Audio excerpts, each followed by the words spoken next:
Hello and welcome to Camp Kaiju Monster Movie Podcast. We're your hosts, Vincent Hannum and Matt Levine. And we're talking about all our favorite monster movies, the good, the bad, and the downright campy, and asking if they stand the test of time. Traditional kaiju, creature features, space invaders, the supernatural, and everything in between. All strange beasts are welcome here. Links to our Patreon, our website, and soon all the contact info for our special guest waiting in the wings. But listeners, we're going to keep you in suspense just a little bit longer. We have to thank our patrons, Jason, Chris, Shawn, our anonymous patron, and Peggy. Your support allows all this good, fun, extra bonus interview episodes possible.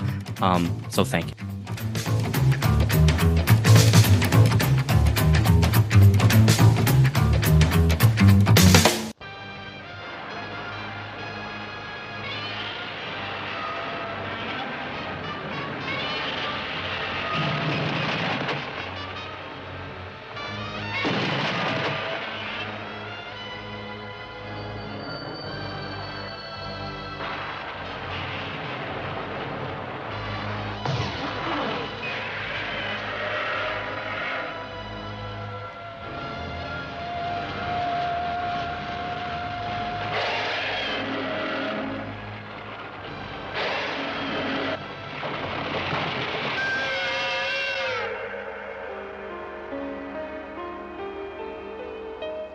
I would say nobody has anything to fear from us.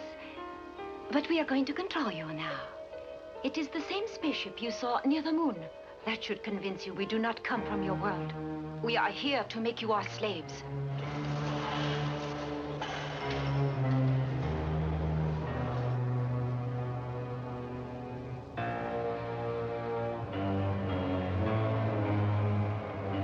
From the laboratories and arsenals of all civilized nations, the most powerful, the newest, the most devastating of weapons blast into action in their effort to destroy all monsters.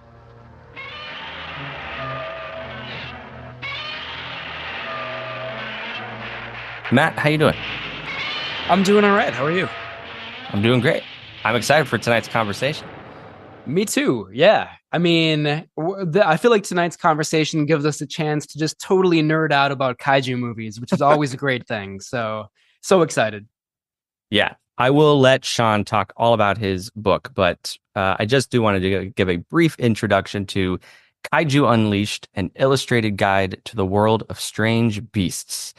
This is a celebration of the world of monster movies and beasts, and a complete reference guide to strange creatures in film and how they came to be. So it is a fantastic book, great reference book. I already have a copy on my desk, and I can't put this down. We're going to nerd out here, like you said, Matt, for the next hour or so. Yeah, Shawn Pryor, the author of Kaiju Unleashed. Thank you so much for joining us tonight, Shawn. We're so excited to talk about this book. Woo. Vincent, Matt, thank you for having me. I'm excited too.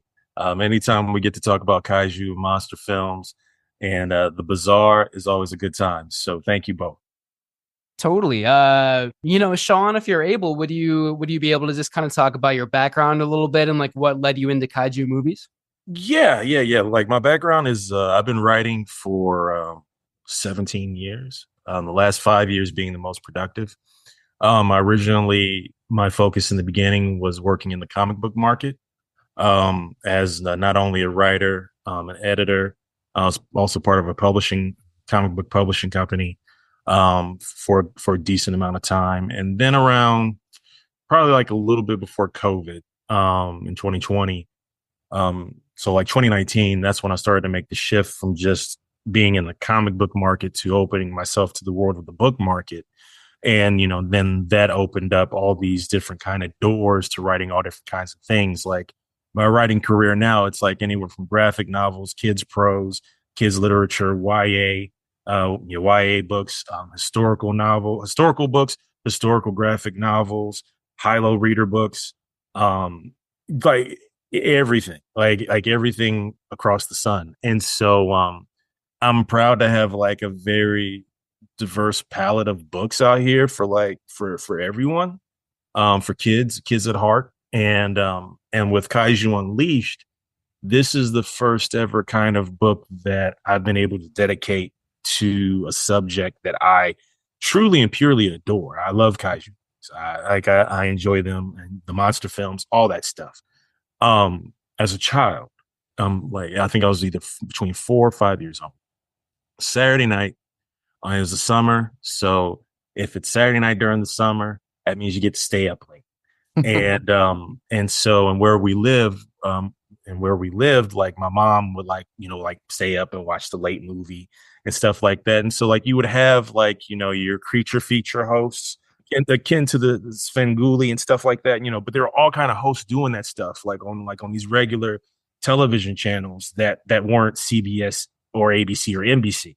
Because at the time there's only 3 networks. But then you had like all these, I feel like all these just different, just standalone independent channels. So one night I was just like, well, I'm tired. I'm just going to go to bed. It's like 11:45 and I'm walking up the steps to go to bed. And that's when I hear the Godzilla roar for the very first time. Oh, and because my mom was just flipping channels, she was just turning the knob and she found something. She's like, she found Godzilla. And she's like, oh, okay, watch this. And I heard that noise and like I ran right back downstairs. And then like I see like, all these like monsters on screen, and it was and like it went straight to commercial, and I was like, oh no.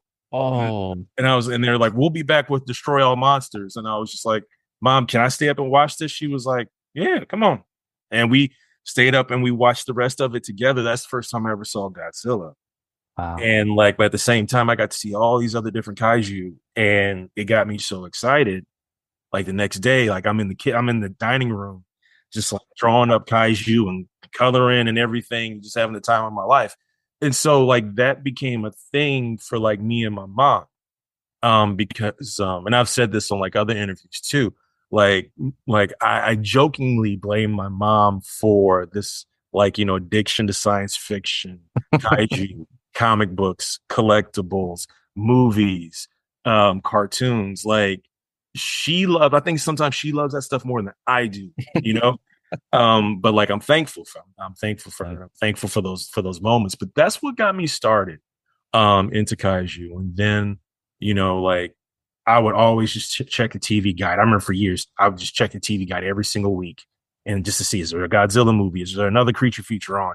Like, is there something that that can give me that fix? Yeah.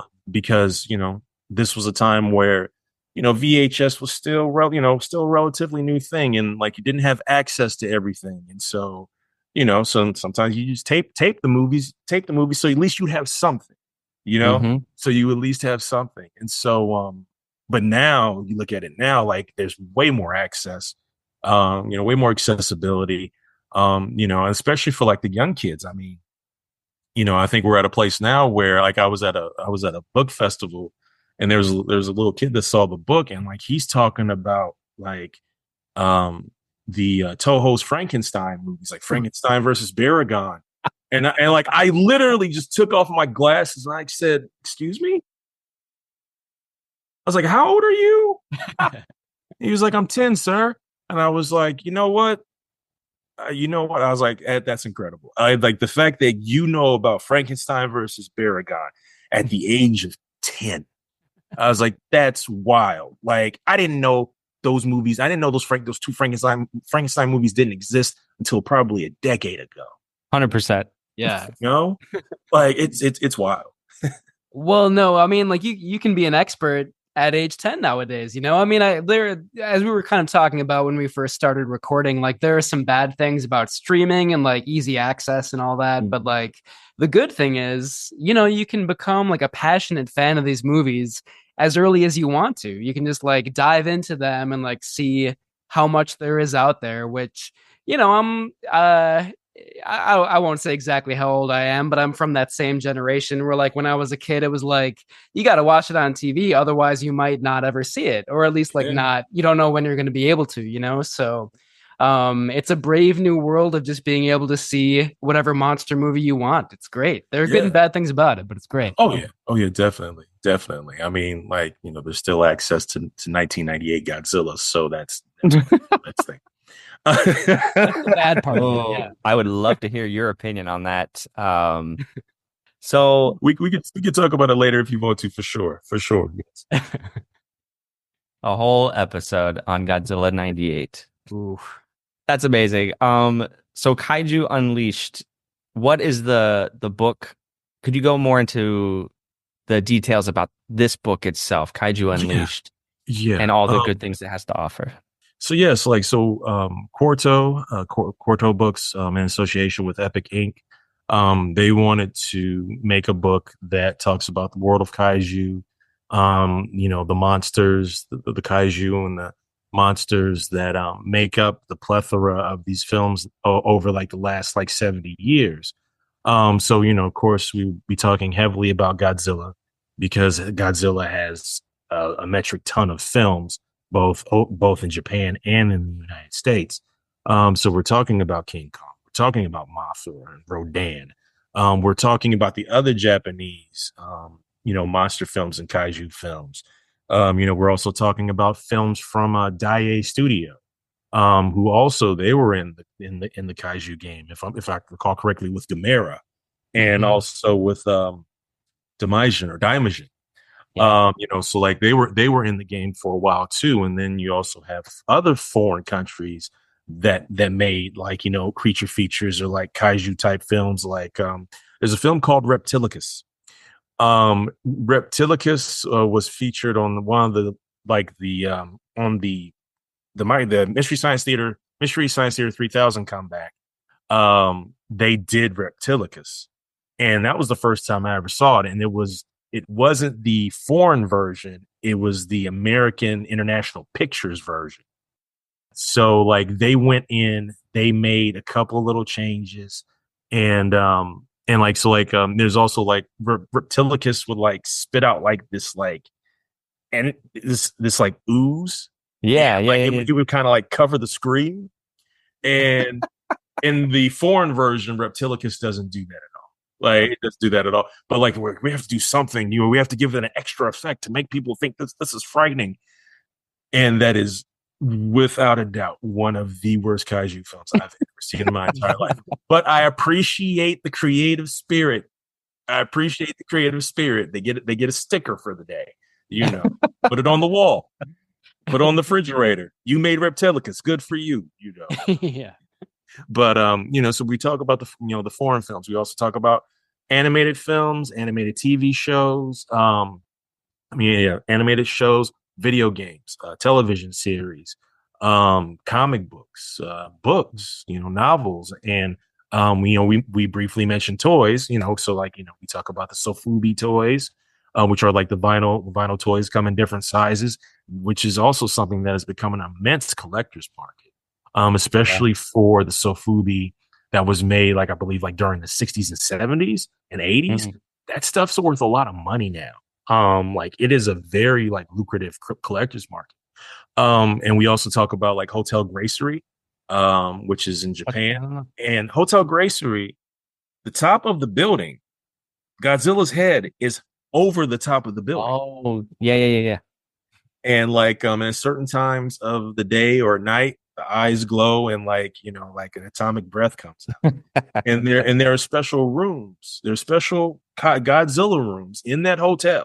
They have Godzilla paraphernalia everywhere, and you can, depending on where you're at, out the window, you can see Godzilla's like eye or his head, head. So it's really really cool.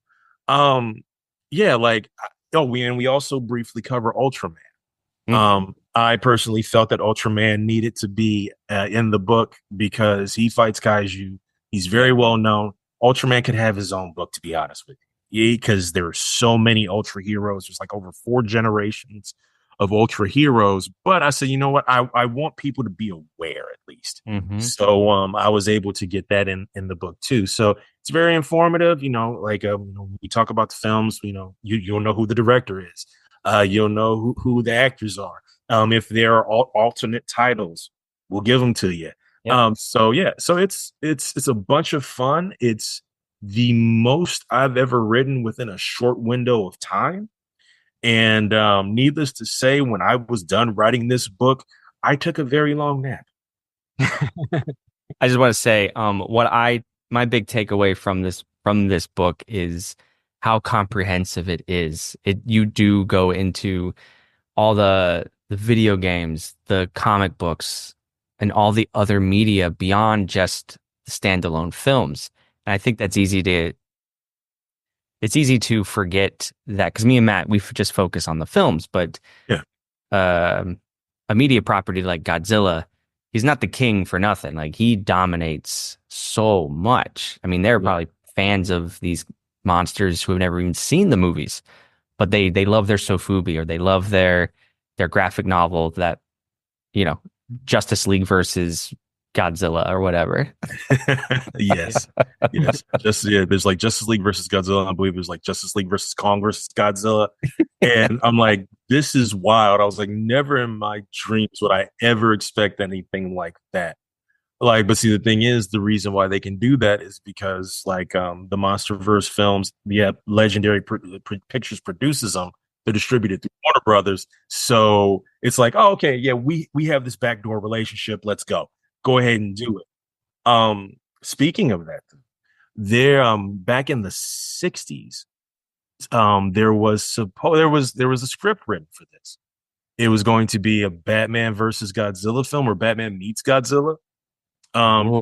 Written by the folks who wrote the Batman live action series in the '60s. Toho, I believe they tried to. I believe they signed off on it, but then the studio got cold feet.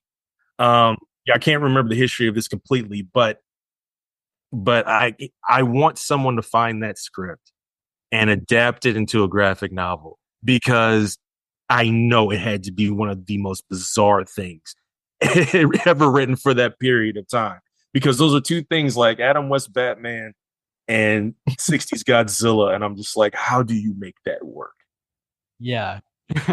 Like, I feel like in the late 60s, the Godzilla movies were starting to get a little bit more like family friendly, like cartoonish, but still it's a weird combination. Like, I mean, I would love to read that script too, because those sensibilities don't seem to overlap. But that, of course, is like the amazing thing about it. Godzilla seems compatible with like almost everything in a way, you know? Yeah. Oh yeah. No doubt. No doubt. Like, and he's changed so much. The characters like went through so many changes over the decades and over the eras. You go from it being a film about, the dangers of nuclear war and the after effects of nuclear war, to a giant reptile who decides to jump in the air and start blowing his atomic breath and flies backwards. It goes from super serious to super kid friendly, back to serious, back to then here's pure sci-fi action. It's all over the place, but that's really the cool thing. Is that, like, there's a Godzilla for everyone. Yeah. Like, there's a Godzilla for everyone. King Kong's had a few movies, but nowhere near the magnitude of Godzilla. But you can't really say, well, 1933 King Kong, that's my King Kong. Somebody might say, well, no, Peter Jackson's King Kong is my King Kong. But it's, it's a limited scope. Totally. Yeah, we watched King Kong Godzilla versus King Ghidorah from '91 on our show a couple of years ago. And I love that movie because it is so science fiction heavy with the time travel aspect. And that's just like an example of, I could talk to anybody and say, oh, you like science fiction? Here's this movie. Or it's like, oh, you like serious dramas? Okay, here's the original. Mm-hmm. Yeah. Or any of the new ones coming out too. Oh yeah. Like, I've mentioned Godzilla Minus One to so many people over these last few months, and like, I just tell them, like, listen, like, yes, Godzilla's in the movie, he's going to destroy a lot of stuff, but it's not the Godzilla you think of from your childhood. And like, once again, we're kind of rolling back to the 1954 Godzilla, where we're talking about the after effects of war, the after effects of nuclear war. People have PTSD. And now, as society is the Japanese society is trying to get their lives together. Oh yeah, here comes a nuclear monster. And it's only here to wreck shop. Yeah. It's only here to wreck shop. What do you do? And so, like, it's something to the extent of, basically, Like in Japan, Godzilla films are about Japan. Even though Godzilla's in the films, those films are normally about Japan. In America, Godzilla films are about Godzilla, or they're seen that way. So like it's two different perspectives. But either or, the films to me are still very entertaining, and and I love the messages that they bring. Yeah, definitely.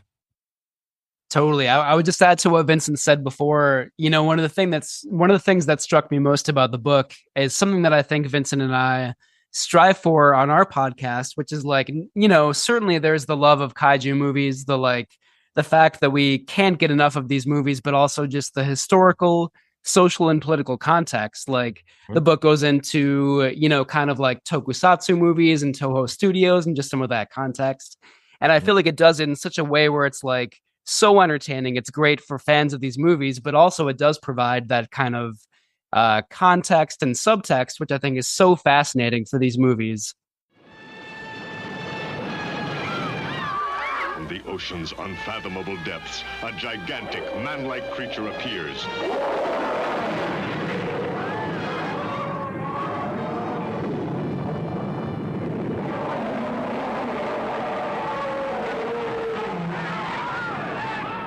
Fiery depths of the earth comes a prehistoric mastodon of destruction.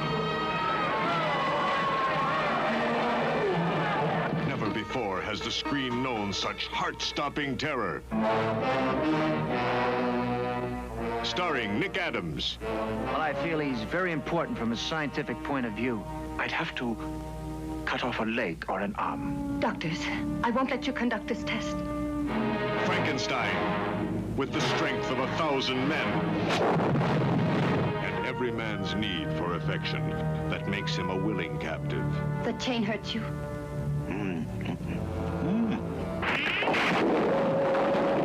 The new scoop of the century.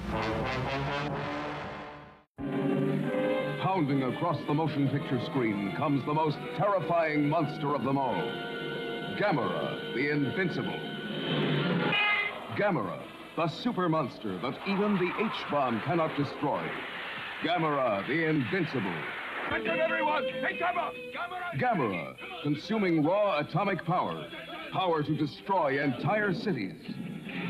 Open fire! Man's most destructive weapons have no effect on Gammera, the Invincible. The mightiest nuclear weapons ever devised are powerless against Gammera, the Invincible. Is humanity doomed? Will the world be destroyed? The United Nations is called to emergency session in a last desperate effort to save the world. We have one plan that we think might work. We have discussed Plan Z with the Japanese authorities, and they agree it is the best of our alternative plans. Is that correct, sir? That is so. Plan Z is hope of the world. A cast of thousands at the mercy of the most terrifying monster that ever lived. Gammera, the Invincible.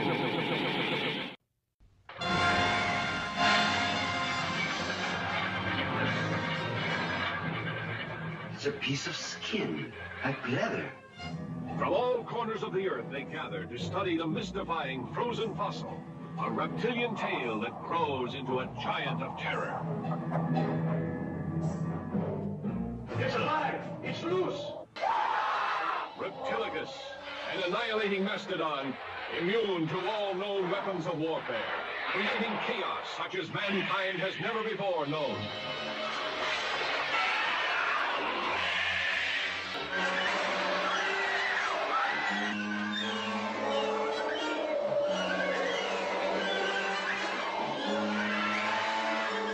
Yeah, I was wondering if you could just talk about that a little bit, like how you balance your love for these movies with kind of like social criticism, trying to kind of get to like the deeper contexts of these movies as well. Yes. So like when writing the book, I keep a copy on me at all times.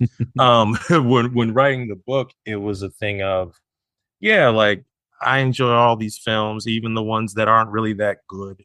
And so, but one thing I try to make sure to do, upon doing the research, is that if I could find a critical review from like a established movie critic, I'm going to put it in here, because the thing is, I could tell you how much I enjoy this film, or I could write and say, the film has its moments, but overall is a good film, blah, blah, blah.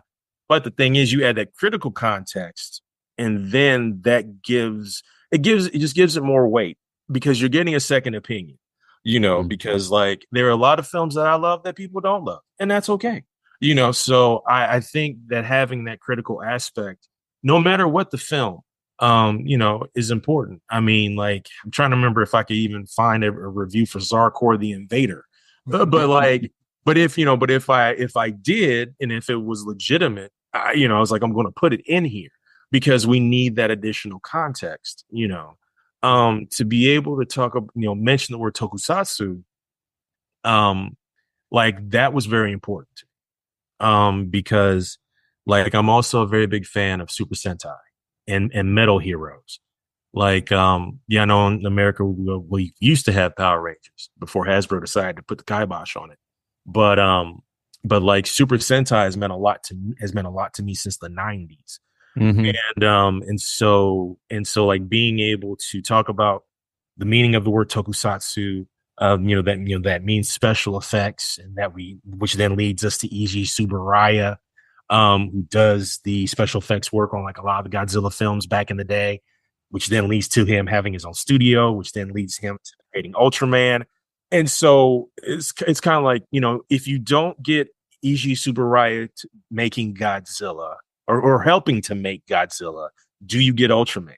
It's akin to if Ray Harryhausen doesn't see King Kong and says, "Hey, who's the special effects guy?" It says Willis O'Brien. If he didn't see King Kong and see Willis O'Brien's work, do you get the Ray Harryhausen era of film? You took the words out of my mouth. There's like a lineage here to these movies that they just like, the dominoes are clear and without debate. King Kong was re-released in the early 50s and was a massive success. That coupled with 1954's The Beast from 20,000 Fathoms, both of those two movies coming out at the same time made the folks at Toho, Tanaka and the rest, realize, I think there's something to this giant monster thing. Let's make our own. And you have Godzilla from those two sources. And then Godzilla, of course, came everything else. Everything. Sweet Lord. Like, Godzilla introduced so many kaiju into the universe of film. It is ridiculous. Like, I wouldn't know Mothra if it wasn't for Godzilla. I wouldn't know King Ghidorah if it wasn't for Godzilla. I wouldn't know Rodan if it wasn't for Godzilla. Like, even they like, Toho was like, yeah, we like King Kong. Let's bring him over here for, and I'll be honest with you, I absolutely adore the Japanese King Kong. I think it's great. In all of its ridiculousness. And like, yeah, I know the suit's not the greatest in the world, but here's the thing. They took $5 in a dream and gave you a story. Yeah. Like, it has its charm, I'm not going to lie. And that's the thing I love most about tokusatsu and kaiju movies, especially the ones from way back when, because it's like, okay, they're creating these special effects as they go. It's akin to George Lucas and the people at Lucasfilm basically creating special effects that never existed for Star Wars. Like, and that ingenuity is just amazing. Like in the building of the suits, especially like the original Godzilla film and like the first couple, when due to like fiscal reasons and sometimes war and other things, they may not have all the supplies they need. So they're like, okay, well, we got a little bit of rubber left, but we don't have enough to make the suit. So hey, we might put some cement in here. They had like they did the best with what they had, And no matter what, you were going to get an entertaining or riveting story. Even sometimes during a period of time where money was super tight at Toho because Japan was going through a fiscal crisis, and they're like, "Well, how much of this footage can we reuse? How much of it can we reuse for a movie?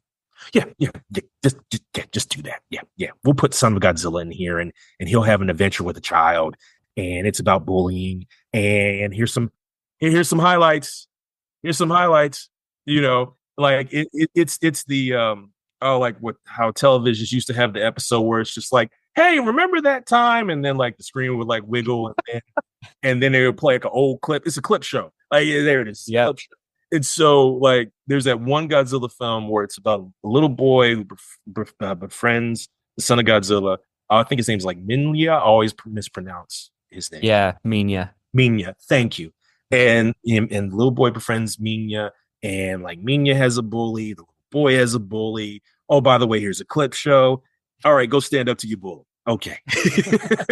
But that all like even when Toho was like literally making these films with crutches, it took people like Honda to still take it seriously. It was never just a filler to the director or to Tsuburaya. And I think that makes such a difference because a movie like All Monsters Attack, like you're talking about, it could be so forgettable. Yeah. But it's not. There is some creative integrity behind it that again makes all the difference. Oh yeah, of course. And seeing that, like the thing is that like all those directors cared. Like the studio cared. They legitimately cared. And like it's just the thing is that like okay, it's just that like for Ishiro Honda, there was a point in time in like the late 60s, early 70s where he's like, listen, this is too silly now. We need to pull it back.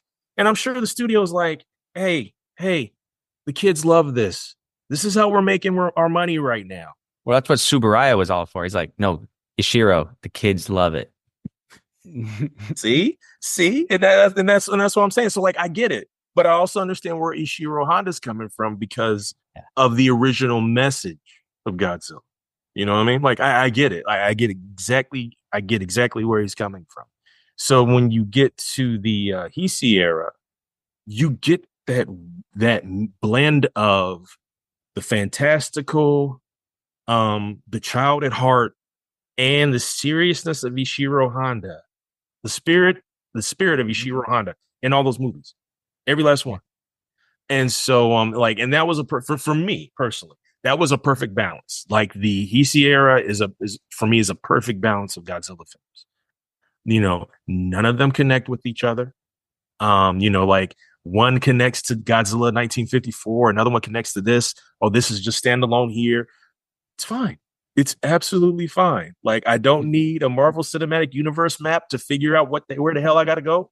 Nope, don't have to. Nope, it's just like, hey, there's only one film before this one, guys. You're okay. It's Godzilla. Have a nice day. And it's great. It's great. And that's no shade to Marvel. Don't get me wrong. That's no shade. I'm not saying that like you kick the can for 25 films and then you have a finale. Hey, that's great. I call that television. Anyway, I watched a lot of those movies, and I enjoyed a good amount of them. But like so like I said, once again, I'm not throwing shade. It's just that this is how my mind works. This is how I analyze. Totally. Hey, you're preaching to the choir here. Matt Levine has gone off on whole episodes about it. Oh my. Indeed, I have. No, you're more polite to Marvel movies than I am. I do like some of them, but you said it very diplomatically. I think you're totally right. And I agree about the Heisei era too. Like Vincent mentioned Godzilla versus King Ghidorah before, which I love. And also Godzilla versus Biollante is just so imaginative and trippy and bizarre and like still part of the Godzilla universe. Like you watch a movie like that, I think you said it perfectly before, Shawn, when you're like, if you have, $1 in a dream, you can make these visions come to life. It's such an experience. Yeah. It's amazing. Oh yeah, it's fantastic. Like, especially like if you think about Ultraman, like that's really $5 in a dream. Watch Ultraman, watch Ultra 7, Ultraman Taro, Ultraman, I believe Ace. Like all of that is $5 in a drain. Stock footage. Yeah, and sometimes the way like a kaiju like gets killed is brutal, like absolutely brutal. I'm like, because once again, hadn't watched like Ultra 7 is my favorite Ultra hero. Okay, he's my favorite. But I was like, you know what? I'm gonna do something different. Let me watch some original Ultraman. And so because of the availability, here it is on Pluto TV on to Shout School on the Shout Factory channel. And I'm just watching, and then like, Ultraman does the pose and makes the L shape, and like the beam flies out and the monster just splits in half. And I was like, oh, I wasn't expecting that. It's so like, but it's still at the same time, it's cool because they did the best with what they had. And but I love it. Yeah, I know that's a dude in a suit. I don't care. I think it's great. It looks awesome. You can't, it's what they do with it. Yes. I showed Destroy All Monsters to my nieces and nephew. It was the first Godzilla movie they'd ever seen. They're all between 5 and 7 years old. Yeah. They bounced off the walls. They couldn't get enough of the final showdown on Mount Fuji. Mm-hmm. It was so awesome. So gratifying for me as an uncle to be like, here, let me introduce this world to you. Yes, it's the best. I have a friend, and like he built his own Plex media server, so he has tons of movies on it, and like he introduced his son to Godzilla, and they watched like a film like every single day, and now like his son loves Jet Jaguar, and is always asking, "Where's more Jet Jaguar? Where's Jet Jaguar?" And what cracks me up is Jet Jaguar has basically, would now compared to all the other films that have been out there, it's essentially a cameo. Because here I'm thinking, I thought like, because I thought that like that film, the Godzilla film that he's in it for a little bit.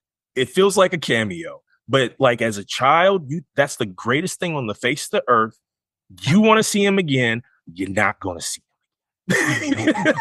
Yeah, I will say like Toho has a bad habit of only reusing the same 5 or 6 monsters, and like I want to see more Jet Jaguar, Baragon, bring in the Gargantuas and the Frankenstein. Like there's so many you could pull in.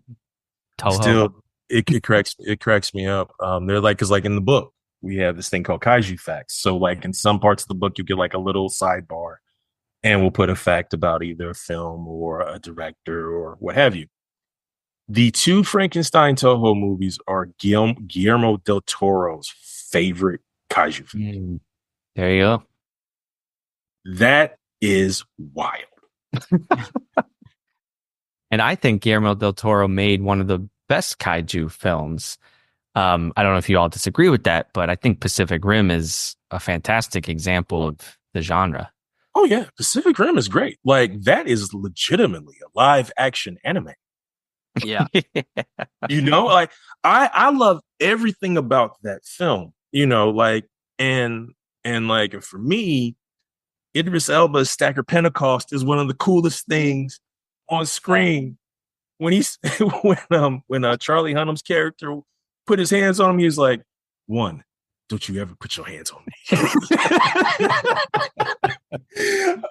And then he does a speech and we are stopping the apocalypse and all that stuff. Like it's just good. The designs are fantastic. The Jaegers look cool, and the kaiju look cool, and they all like the way that everything is put together. Like it has meaning to it. Yeah. You know what I mean? Like personality. That's the word I'm looking for. Personality. The Jaegers have personality. The kaiju have personality. And, and so like, it's not empty at all. I love everything about that. The sequel, I understand. I get it. I'm a big John Boyega fan. So I was like, I'm in it for him. But I'm like, and I've said this on other podcasts. Hopefully Clint Eastwood and his son won't come get me. But yo, man, y'all gotta stop putting Scott Eastwood in movies, man. You gotta stop. Because if there's anybody else besides Scott Eastwood next to John Boyega, it's a better movie. Like I'd rather watch paint dry than see that man act. I can't do it. I just can't. I'm sorry, Mr. E. Please don't come. I gotta watch that again and take note of what you're talking about. Yeah, man, I can't deal with him, dog. Like I can't. Like everything else about the movie, I'm kind of cool with.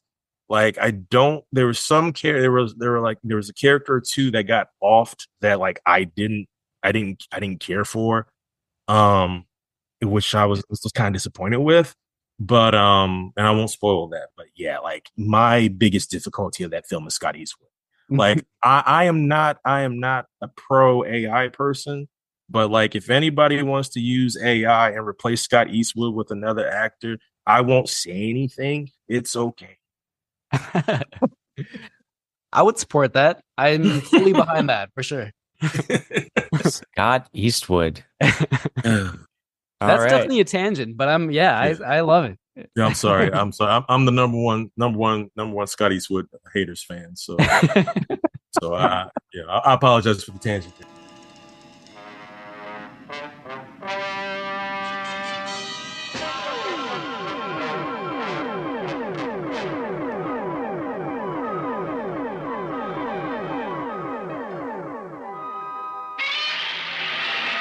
Godzilla and Gammera.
Behemoth.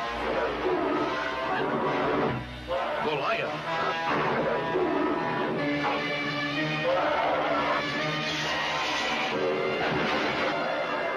King Kong escapes and meets his greatest foe, the Kong of Steel.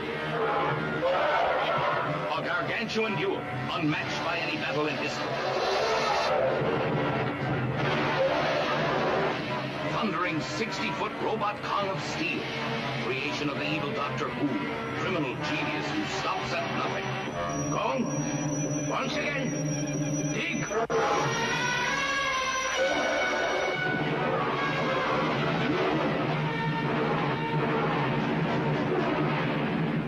King Kong shakes the earth.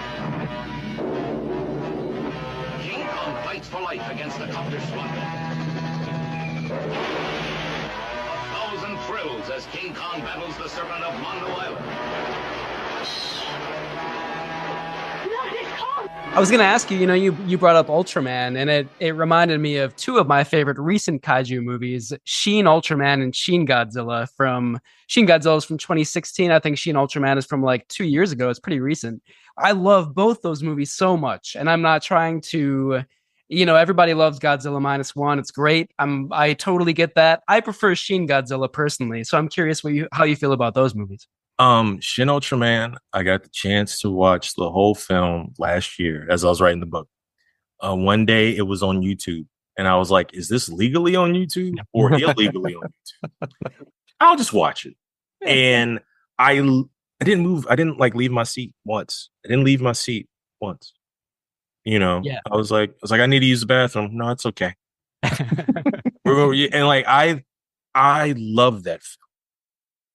And there's some parts where it is ridiculous, where it's absolutely positively ridiculous. But I find that film to be one of my favorite of the Shin series. Shin Godzilla, I'll be the first to admit, it took me a while to get it.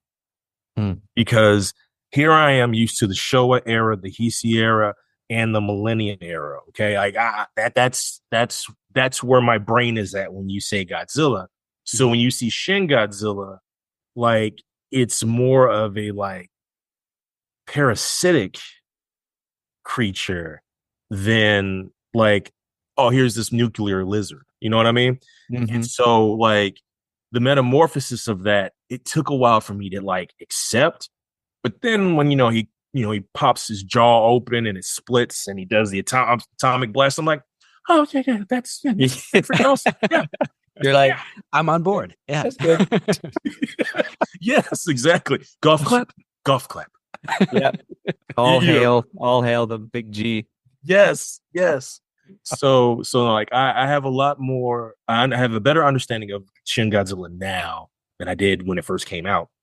But Shin Ultraman is still my favorite. I am captivated by that film. Absolutely. I'm so happy to hear that. Vincent and I saw that together in theaters when it came out, and I was blown away. There's so much creativity. Like I could not take my eyes off the screen. It's great. See, that's so cool. You got to see it in the theater. My wife took me as a surprise. My wife took me to go see Shin Kamen Rider. Okay? We get to the movie theater, and like the movie theater's running with the skeleton crew. Half of them don't even know what they're doing. We go into the movie theater. They start playing The Little Mermaid. Oh no! How is that even possible? And I was like, they'll change it. They'll fix it. Wait 5 minutes. Little Mermaid comes back on. I said, honey, let's just go. Let's just go home. That's tragic. Yeah, I was immensely disappointed. I know it's on Amazon Prime as a Shin Masked Rider, which is kind of funny seeing how. Never mind. I won't get into that tangent. I'm gonna be good. Well, I'll tell you real quick. Matt and I and some other friends, we went to see Godzilla Kong: The New Empire, and halfway through the movie, the audio in the theater just cuts out, and then we're all just sitting there for like 10 minutes watching the movie, but with no sound. And it was like, okay, can we fix this? Are we not a professional movie theater? Like, right. Who turned off the amp? It's just hit play. I don't know. Like, turn your mic back on. I don't know. Oh my goodness. No, that's the worst. That is the absolute worst. Like I spent all this money to come watch this movie. Yeah. And we're having problems. No, we can't have problems. I spent too much. Do you know how much this popcorn costs? You know how much this medium Coke costs? Like I have to drink all this medium Coke. There's enough Coke in here to kill a horse. Like, but I gotta finish it for what I paid. I need you to fix the sound. And people complain about like the good old days of celluloid and like, oh, it's out of focus. Maybe the film like jams or burns or whatever. Like, I don't know. Those were the good old days. It's hard not to feel that way, Yeah, like I do. I will admit, like I miss like one thing I miss about celluloid. Because like as a kid and even as an adult, like there's certain particulars, if it catches my eye, like I'll remember it time and time again. And even as a child, and this started with Return of the Jedi. Like I was watching the movie and then like I just see this blip in like the lower right hand corner. This little circle comes and goes real quick. And I was like, what is that? So like every movie after that, I would just watch for that constantly. Yeah. And then in my 20s, they're like, oh yeah, films have multiple reels. And you get that blip, that means that one reel's ending. We're starting the next one. And I'm like, oh, okay, cool. And like that stuff, like once again, I miss that, like, because now everything's digital and there's digital projection, but like we also have digital filmmakers, and I think democratizing the technology is good because it gives people opportunities to make things, and which is awesome. Creativity is very important. The arts are extremely important. But the one thing that I miss, like celluloid has like a warmness to it. Okay. Mm-hmm. Yeah. And like also with lighting, sometimes lack thereof, like there's just this quality to film. Whereas with digital, what I've noticed is that a lot of filmmakers have struggled with lighting and color coding. Totally. Yeah. And so, and like, you know, like, no, yeah, I know I haven't been behind a camera. I haven't made like, 10 movies or anything like that. But it's just something that like I've noticed, like I understand why Christopher Nolan's like, yeah, man, I'm filming this in film. And then we could put it to digital, but I have actual film. Mm-hmm. I get it. Like I more than get it. But there are some people that do film digitally that make beautiful works. So, because they understand the lighting. They they understand the color coding. Like they get it. And so like, it can happen. But it's going to take time. And I think that's something else that like in this digital era that we have to realize is that in order to get to that certain quality, it's going to have to take time because we're going to have to get through all these mistakes. Yeah. Kind of just all about using the form like expressively, to like get across what you want to get across. You could do that with digital or celluloid, but like you have to understand the form of the medium. So yeah. Through.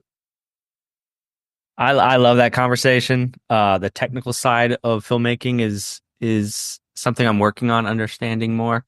But regardless, even as a casual fan who grew up watching film stock, it's just like it's an intangible that you can notice. And I like watching one of my old VHS tapes sometimes. I pop that in the VCR, even though I have Jaws on Blu-ray.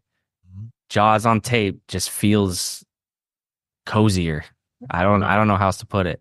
No, I get it. Like I still have like, okay, like as a child, I taped so much stuff on VHS. I mean, like so much stuff. And from childhood through my early 30s, I kept all my VHS tapes with me.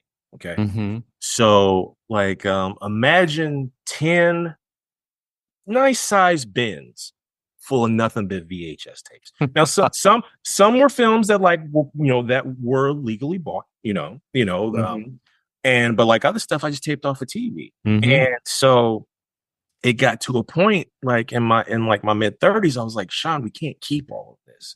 Like you're just gonna have to throw it. It's like you're gonna have to throw a bunch of these tapes out. Yeah. Now, I wish I wouldn't have done that now because some of those things that are on those tapes are stuff that's not available on streaming, not available in physical media. And it's like, But I kept 2 bins. I had 2 bins of VHS tapes. And so what I'm looking forward to doing is upscaling those VHS tapes so I can play them in HD, but they'll still be in their proper format, but they'll be in HD. So like we might have bars on the side. It's okay. I still get that warmth. I still get to see that warmth. And there's something about that. Like I remember to this day, I think I still have the VHS tape. There was a recording of Star Wars, The Empire Strikes Back, and Return of the Jedi on one tape. Okay.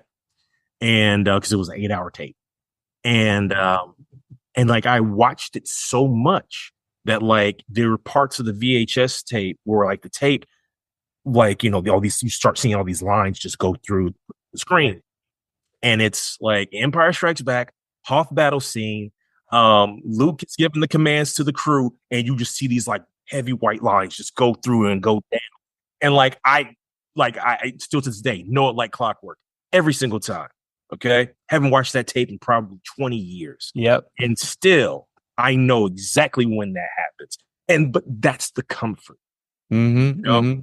Those are the things I remember. That's the comfort. And that's the cool thing about VHS. Like there's some countries that still operate on VHS. There's some countries that still make video games for the Sega Master System, not the Genesis, the Master System. Okay. Brazil is about the Sega Master System. They continue to make games for that. Good for you, Brazil. Yeah. They're doing it right. They know what's up for sure. Yes. Oh my gosh. I want to ask you, like, what's next? Is this the first installment of a larger series, or what you got cooking? We'll see. We will see. Like, the book just came out, last month in October, toward the end of October. So we're going to see how it performs. One thing I am thankful for is that Steve Roth at Quarto has been very helpful with the marketing and reaching out to podcasts like yours, and which has been a tremendous help for me because it helps me spread the word of Kaiju Unleashed. And I think that's great. Like, they are heavily involved and they want the book to succeed. Like, I'm hoping that, I'm able to do like a Super Sentai book or an American Power Rangers book. If possible, or like Metal Heroes, used to be a show called VR Troopers in the United States, which was produced by Haim Saban, who originally produced Power Rangers. He basically took all the Metal Hero series and just mashed them together and made VR Troopers. It makes absolutely no sense at all, and I love every single waking minute of it. Like, seriously, it's just like Space Sheriff Gavin, Space Sheriff Sherivan, Space Sheriff Scheider. Oh, here's what's his face? I can't Kakai. I think it's not Kakaider, but anyway. But then you just mash all this together. I'm like, none of these things fit. None of these things fit at all. I'm like, we'll make it work.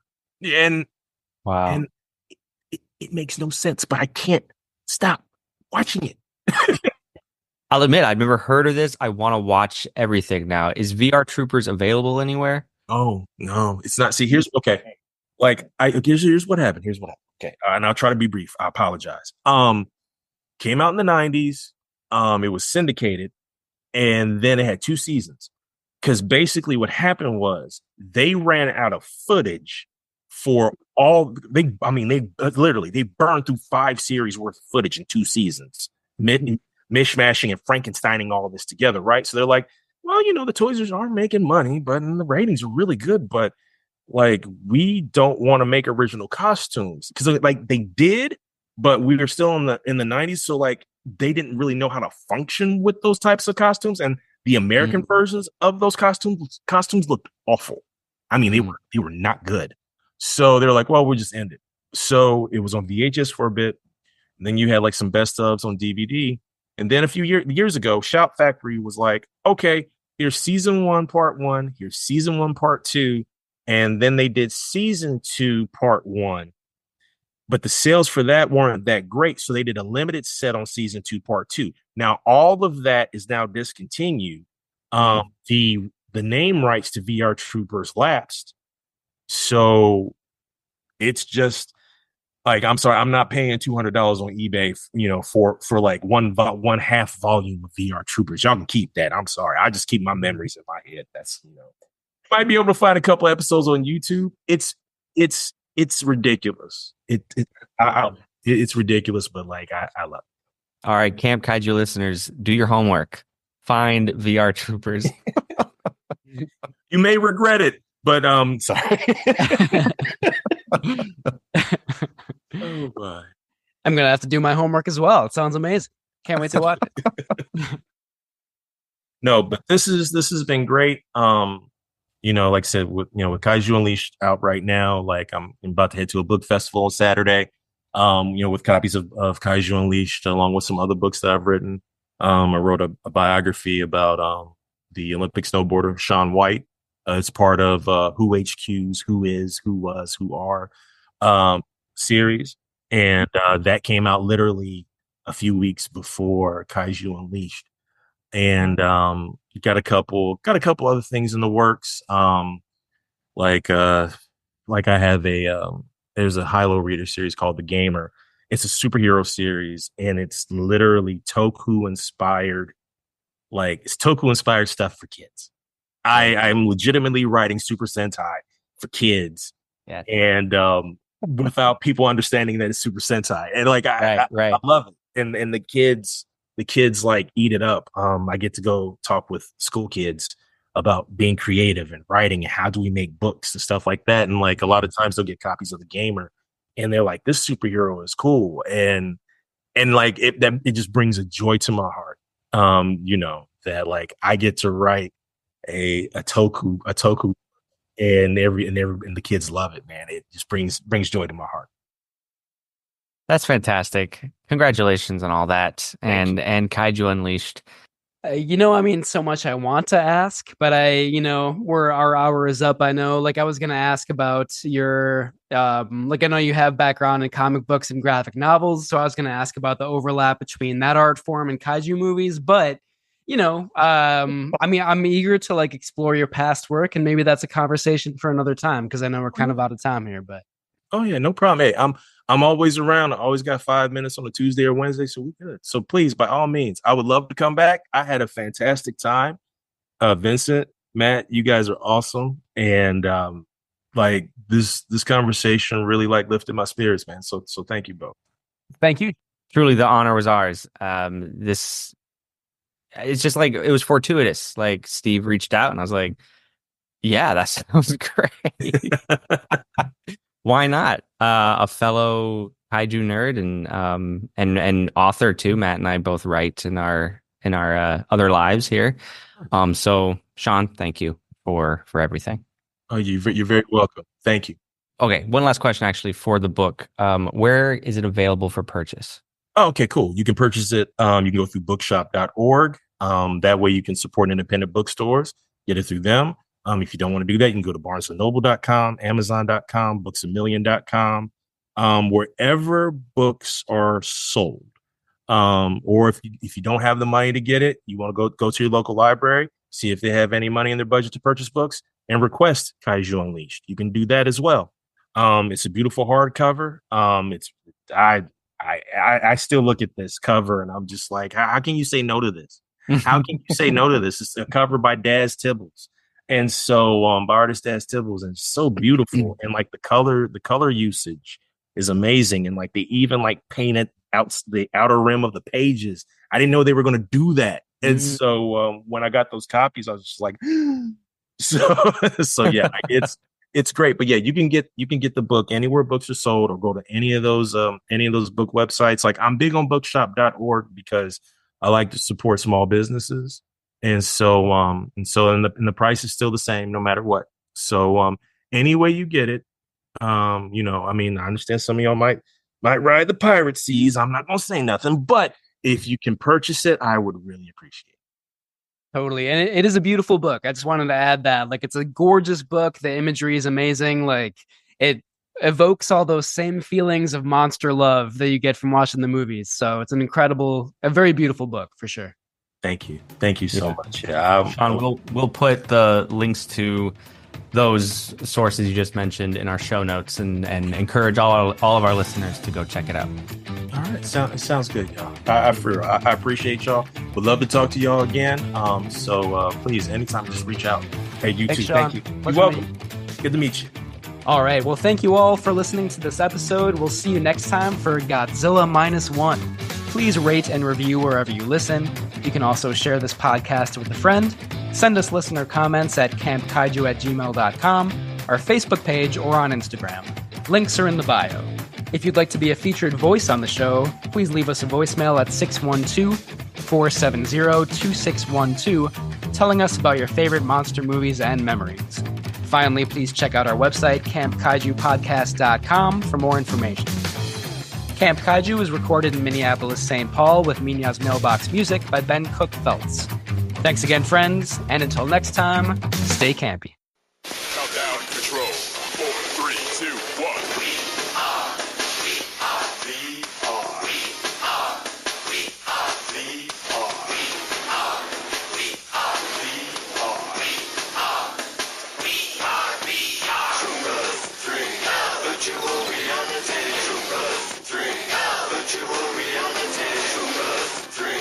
Virtual reality. Troopers.